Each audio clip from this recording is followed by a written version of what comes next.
I'm joined now by 2025 NASCAR Canada Series champion Marc-Antoine Camirand, who just secured the title as the season finished here a couple days ago at Autodrome Montmagny. This is your third series championship, but the first time that you won the season finale. How did it feel to win both the title and the finale at Montmagny? That was awesome, just to do like back to back. That was like kind of a goal when we started the season, the 2025 season, to try to do it, back to back. And really proud of my team, my crew chief, Robert McCloskey, and the entire, team did a hell of a job against this year. And to win it, at Montmagny, win the last race of the season, we finished like a champion. I mean, we didn't have to win. DJ was kind of a little bit far away on the grid at Montmagny, and we managed the race. But the car were so good during the race that I didn't have a choice to go up front and win it. Yeah, might as well treat it like we see in the Cup Series and some of the others where there's the playoffs. So definitely, keeping that mentality going to end out on top. And you set a personal record that helped you as well, set a personal record of 5 wins in a season. But you only had one other podium finish in a year with 7 different winners in the series. So how difficult was the competition this year compared to your other title winning seasons? It's always like pretty competitive. It's always the same guy, but every years the guys are getting better and the teams are getting better too. So we didn't have to work all the time, work hard all the time to try to win it. And I think on our case, we have a really good stretch. Start at GP3R. We have second place finishes over there, and then 2 wins back to back. So I think that was our turning points for us. We knew that DJ was, to be like really, really good at Delaware, and they have like a double header over there. So before that race, we knew that we have, to secure like a few points ahead of DJ to finish the season. Yeah, definitely had some momentum there towards that mid-season stretch. And another thing that sort of stood out, you had 2 wins at CTMP that both came after last lap contact, while some last lap contact also cost you a win earlier in the season with the penalty at Saskatoon. What impact did those races have on your championship chase? Well, after that, what happened in Saskatoon, I was okay with, but I think at the end, um, it's because of what happened in Edmonton. I think NASCAR didn't penalize me for the bump and run at Saskatoon. It's mostly what happened at Edmonton.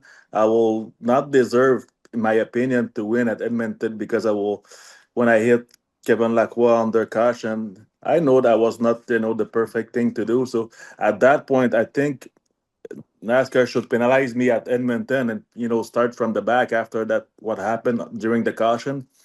And I think it's like what happened in Saskatoon. They tried to do like I say that like to equalize that and give me that bump and run penalty because to me it's part of NASCAR. I mean, that little contact that I have with the 74 at Saskatoon, I don't think that was like my opinion a penalty.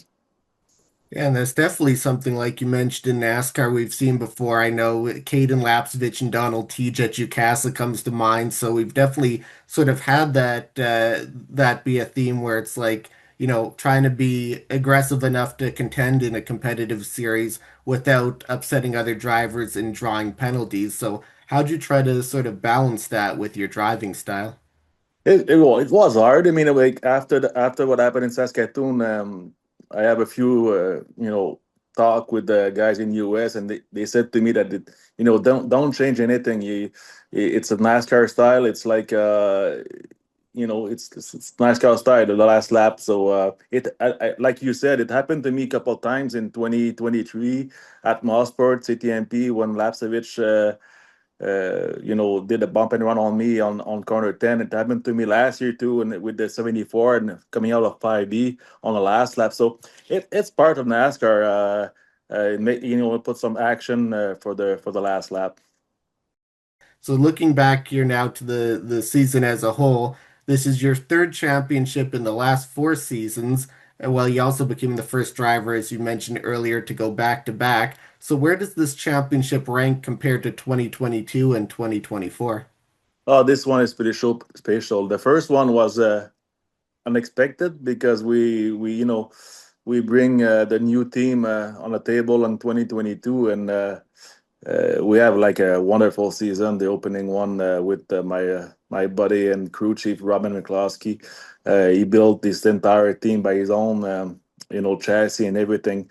The first one was special, but I think this one, the 2025, brings something a little bit different to, like you said, with the back-to-back championship. That was our target, at beginning of the season to try to do it. There's so many good driver passing the series. If you think about Scott Stickley and all those guys, never. I can believe that nobody did it before, because there are so many great driver in the NASCAR Canada Series. So it was a hell of a achievement for us, and I'm really proud again from my team. Yeah, for sure. It's been almost a couple decades now of the series and a first time thing there. And as you mentioned, sort of joining that new Paillé Racing team that was just created for the start of 2022 and the start of this run that you've been on, now having your fourth season together, how much has this past experience from the first three seasons helped with you being able to continue that success into this year? I have a bunch of great guy. It's like year after year, I have the same crew since 2022. And when it's time to have some fun, we have some fun. But when it's time to go racing and put a lot of time and effort on that, I have pretty much the best team. The best team. We're all really really strong. And you know what? It's our third championship in 4 years, and we want more. It's like winning a Stanley Cup.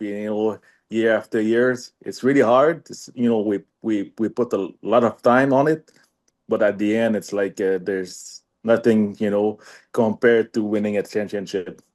Yeah, it definitely seems like, you have that hunger going. I know you mentioned that you're already back in the shop, sort of preparing for next season. Yeah, exactly. We gotta take a few days off, but I know my crew chief Rabban McCloskey.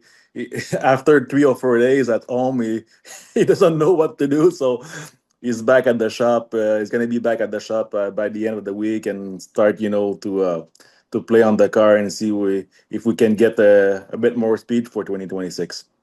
And you've recorded now 16 wins over these last four seasons, half of which on road and street courses and half on ovals, so sort of balanced out there. 46 top tens in 52 races, and you join LP Dumoulin and Andrew Ranger as three-time series champions, trailing only Scott Steckley's four titles. So, how would you describe this run that you've been on these last 4 years? Unbelievable. I mean, you know what I said earlier to tell Lewis in 2015. I thought my career was over because sponsorship was not there, and then that was my last season with White Motorsport. So after that, I mean, I was almost let's do something else. And GM Paillé, he comes on board with me in 2017 at 12 years. So after that, I can believe that we have 16 wins and built a couple podium on that. Sometimes I don't believe it. It's like in a short period of time what we accomplish. Yeah, definitely ranking among some of the top drivers in different runs over the history of the series now, for sure. So, Marc-Antoine Camirand, 2025 champion in the NASCAR Canada Series. Thanks for speaking with me and congratulations. Thank you so much. I appreciate it.